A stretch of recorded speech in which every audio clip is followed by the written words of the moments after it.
জয়গুরু সুপ্রভাত। পরমপিতার আতুলরাঙা চরণে ভক্তিপূর্ণ ভূমিষ্ঠ প্রণাম জানিয়ে শুরু করছে আলোচনা প্রসঙ্গ থেকে পাঠ। 25শে অঘ্রাণ শনিবার, 1355, ইংরেজি 11/12/1948। শ্রীজি ঠাকুর টিনের ঘরের সামনে সকালে এসে চৌকিতে বসেছেন। দক্ষিণাদা, প্রকাশদা, হরিদাসদা প্রভৃতি কাছে আছেন। শ্রীজি ঠাকুর তন্ময়ভাবে নিম্নলিখিত বাণীটি বললেন: তুমি যাতে যেমন আত্মোৎসর্গ করেছ, পেয়েছ তাকে তেমনই ঈশ্বরে বা ইষ্টে আত্মোৎসর্গ করো, পাবে তাকে ধর্মে, অর্থে, কামে, মোক্ষে, সর্বতোভাবে। পরে পাগলুদা একটা শালগাছের পাশে এসে দাঁড়ালেন। শ্রীজি ঠাকুর কিছু সময় তার দিকে সস্নেহে তাকিয়ে থেকে বললেন: আমি ওদের নিজের ছেলের মতো দেখি। আমার ইচ্ছে ছিল ওদের এবং সৎসঙ্গীদের দিয়ে এমন একটা গুচ্ছ সৃষ্টি করব, গোষ্ঠীর সৃষ্টি করব, যা একেবারে নন ব্রেকেবল হবে। সেটা একটা বিরাট টাওয়ার অফ স্ট্রেংথ। কিন্তু ওরা তা চাইল না। বড় খোকা প্রভৃতির সঙ্গে এ ব্যাপারে ভিড়ল না।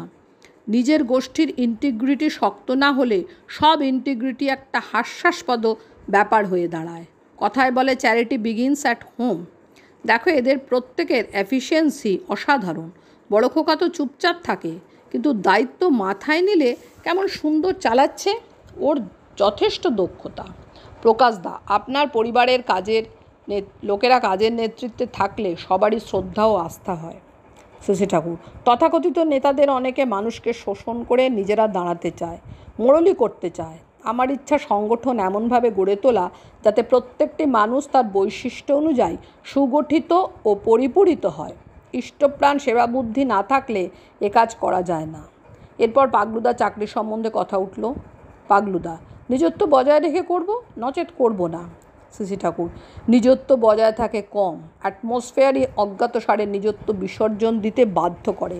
তাছাড়া চাকরি করলে পরবর্তী বংশধরদেরও চাকরি করার ঝোঁক হয়। তারা স্বাধীনভাবে কিছু করার কথা ভাবতে পারে কম। পাগলুদা: আপাতত তো চাকরি করা দরকার। শ্রীজি ঠাকুর: তুমি কেন চাকরি করতে যাবে? যারা পপার তারা যেতে বাধ্য। প্রকাশদা: যারা চাকরি করে তারা বোধহয় তার কুফল বুঝতে পারে না। শ্রীজি ঠাকুর: কষ্টবোধ করে, কিন্তু পথ পায় না। শচীনদা যে সময় জজ সাহেব, তখনও বলছে চাকরি ভালো লাগে না। পাগলু ইচ্ছা করলে স্বাধীন ব্যবসা করতে পারে। বঙ্কিম ওরা তো কিছুই জানতো না। বইটই ঘেটে ঘেটে এক্সপেরিমেন্ট করে ব্যাটারি তৈরি করতে শিখে গেল। চেষ্টা থাকলে কাজ শিখতে অসুবিধা হয় না।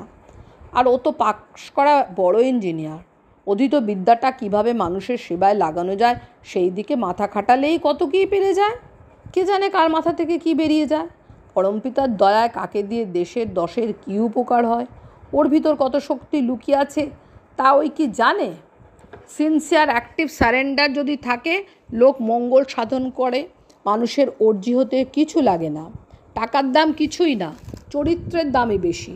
টাকাটা বড় করে মুখ্য করে যারা ভাবে তারা টাকা পায় না। ব্যক্তিত্বকে যারা বড় করে বোঝে তারা তা সংহত করা ও যোগ্যতা বাড়িয়ে তোলার দিকে নজর দেয়। যোগ্যতা বাড়াতে আবার অভ্যাস ব্যবহার ঠিক করা লাগে। তার ভিতর দিয়ে পরিবেশন যেমন উপকৃত হয়, তাদের প্রাপ্তিও তেমনি অবাধ ও অবধারিত হয়। সবার জীবন মূল হলেন ইষ্ট। তাই ইষ্টার্থ প্রতিষ্ঠাপন্ন হলে একসঙ্গে সব সমস্যার সমাধান হয়ে যায়। এই তু জয়গুরু বন্দে পুরুষোত্তম।